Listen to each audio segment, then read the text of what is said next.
Praise the lord. అందరికీ దేవుని నామంలో అందరికీ వందనాలు. ఆదికాండము 25వ అధ్యాయము. అబ్రహాము మరల ఒక స్త్రీని వివాహము చేసుకొనెను. ఆమె పేరు కెతూరా. ఆమె అతనికి జిమ్రాను, ఎక్షాను, మెదాను, మిద్యాను, ఇస్బాకు, హూషుహు అనువారిని కనెను. ఎక్షాను షెబను, దెదానును కనెను. అషీరీయులు, లెతిషీయులు, లేయుమీయులు అనువారు ఆ దెదాను సంతతివారు. యెహిఫా, ఎఫేరు, హనోకు, అబిద, ఎల్దయ అనువారు ఆ మిద్యాను సంతతివారు. వీరందరూ కెతూరా సంతతివారు. అబ్రహాము తనకు కలిగినది యావత్తు ఇస్సాకుకిచ్చెను.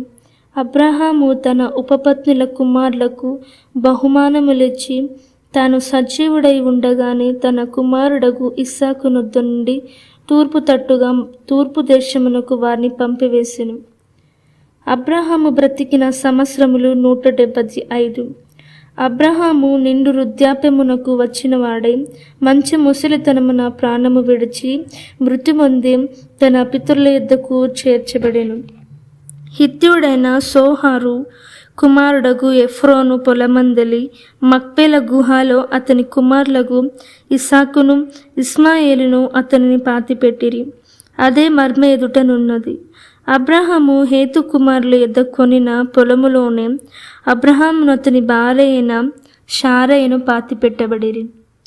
అబ్రహాము మృతి పొందిన తరువాత దేవుడు అతని కుమారుడు ఇస్సాకును ఆశీర్వదించెను. అప్పుడు ఇస్సాకు బెహేర్ లహెరోయి దగ్గర కాపురముండెను. ఐగుప్తురాలును శారదాసియునైన హాగరు అబ్రహామునకు కనిన అబ్రహాము కుమారుడగు ఇస్మాయేలు వంశవళి ఇదే. ఇస్మాయేలు జ్యేష్ఠి కుమారుడైన నెబాయేతు, కెదరు, అద్బాయేలు, మిష్పాము, మిష్పా, దూబా, మషా, హాదరు, తెమా, ఎతూరు, నాఫీషు, కెదామా. ఇవి వారి వారి వంశవళుల ప్రకారము వారి వారి పేర్ల చొప్పున ఇస్మాయేలు కుమారుల యొక్క పేర్లు. వారి వారి గ్రామములోను వారి వారి కోటలలోను ఇస్మాయేలు కుమారులు వీరే. వారి పేర్లు ఇవే. వారి వారి జనముల ప్రకారము వారి 12 రాజులు. ఇస్మాయేలు బ్రతికిన సంవత్సరములు 137. అప్పుడతడు ప్రాణము విడిచి మృతి పొంది తన పితరుల యొద్దకు చేర్చబడెను. వారు అషూరునకు వెళ్ళు మార్గమున హవిలా మొదలుకొని ఐగుప్తు ఎదుటనున్న షూరు వరకు నివసించువారు. అతడు తన సహోదరులందరి ఎదుట నివాసం ఏర్పరచుకొనెను. అబ్రహాము కుమారుడు ఇస్సాకు వంశవళి ఇదే. అబ్రహాము ఇస్సాకును కనెను.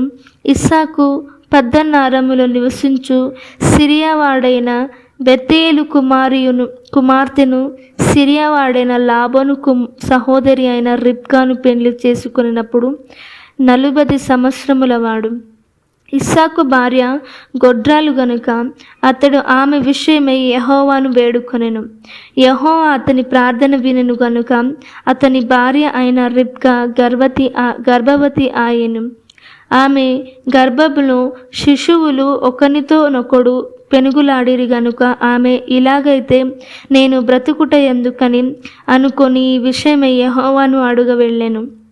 అప్పుడు యెహోవా ఆమెతో నిట్లనెను, 2 జనములు నీ గర్భములో కలవు, 2 జనపదములు నీ కడుపులో నుండి ప్రత్యేకముగా వచ్చును.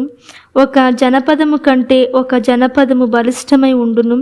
పెద్దవాడు చిన్నవానికి దాసుడగును అనెను. ఆమె ప్రసూతి కావలసిన దినములు నిండినప్పుడు ఆమె గర్భమందు కవలవారు ఉండిరి. మొదటివాడు ఎర్రనివాడుగా బయటికి వచ్చెను.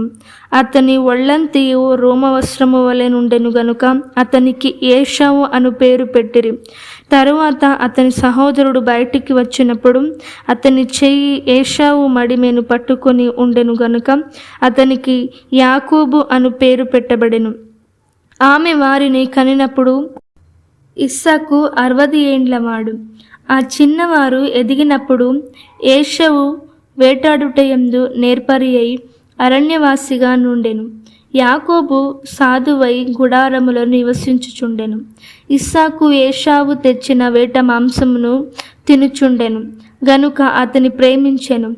రిబ్కా యాకోబును ప్రేమించెను. ఒకనాడు యాకోబు కలగూర వంటకము వండుకొనుచుండగా ఏశావు అలసిన వాడై పొలముల నుండి వచ్చి, నేను అలసి ఉన్నాను, ఆ ఎర్రటెర్రటిగా నున్న దానిలో కొంచెము దయచేసి నాకు పెట్టుమని అడిగెను. అందుచేత అతని పేరు ఎదోము అనబడెను.